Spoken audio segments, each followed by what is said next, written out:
Today we will discuss the topic of mass shootings and give you some tips so that you or someone else that you may know could come up and be involved in a mass shooting. They would know certain things to do. Let's get started. There have been over 40 mass shootings in the USA just since January 1st, and we're only on February the 25th. This is a very high number to start off the year. A mass shooting is an event of gun violence that results in the fatalities of 4 or more people.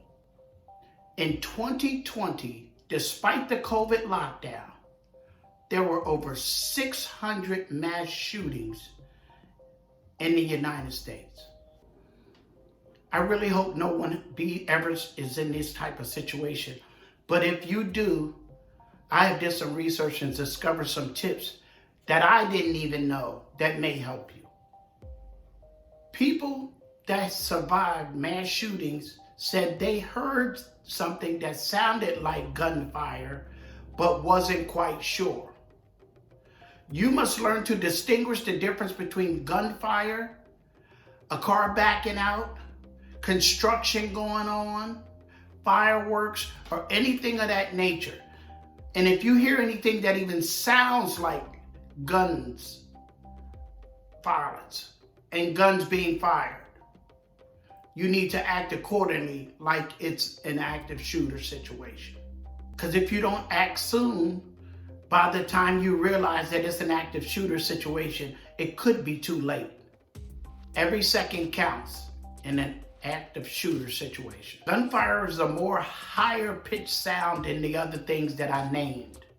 It's a very distinguished sound, but if it's from a distance, it could resemble some of the other things that I said.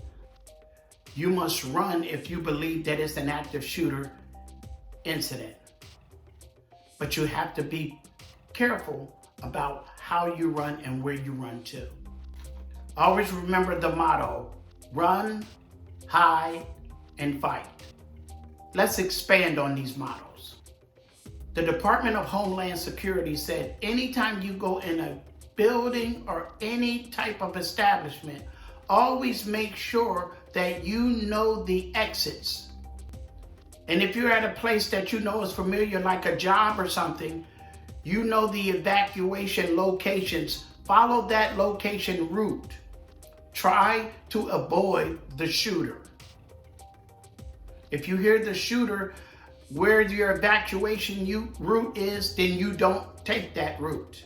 If you are not anywhere in the vicinity of the shooter, leave your belongings behind and run in the opposite direction. Austin Eubanks was involved in the Columbine shooting in 1999. He and his classmates were in the library and they ducked under tables. When the shooters entered, they did fire at them, but they did not kill any of them due to being behind those tables. Austin and the other kids were injured, but when the shooting stopped, they found an exit and all got out safely. And they were treated for their injuries. Unfortunately, everyone wasn't so lucky. Hiding is also an option. It is very important to find shelter. Avoid spaces you can get locked into or trapped into if someone comes in and there's no exit. A shelter should have windows and a second door in case you need to break out. Block all entrances with furniture. Make sure your phone is turned off, and that sometimes even vibrate is too loud. That's why I said turned off. Make sure there's no radios on or no computers, and it is completely silent in the shelter place that you found. Any noises can alert the shooter at your location. Once you find shelter, it's important to try to call 911, but you have to be very quiet. And if the shooter is close to the location, just leave the phone on so the dispatcher can hear exactly what's going on. And maybe the dispatcher can pinpoint the location and give it to the officers that are outside of this building. But if the shooters get to your location and break into your barricaded door and you have no other option, and it's a group of you, the next thing is to fight.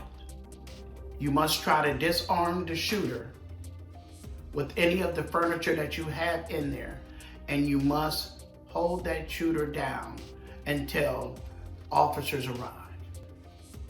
If you're in a situation by yourself and you have no choice and someone breaks in, you have to fight also. But you have to be very careful because it's just you in there. But you have no other alternative. Because if he's an active shooter, his job and his mission is to shoot you. Unfortunately, events like this are becoming too common in the United States. People don't even want to go to the grocery stores, to the malls. They don't want to send their kids to school. It's really a shame. This nation really needs prayer. And we also need to talk about these things and try to educate each other and try to prepare ourselves the best we can in the event that these situations is happening. Therefore, the reason for me making this video. If you like anything I said, hit the like button, comment, leave any comments you want. I'm open to them. I just feel like this is something that needed to be discussed and talked about. Thank you. Have a good evening.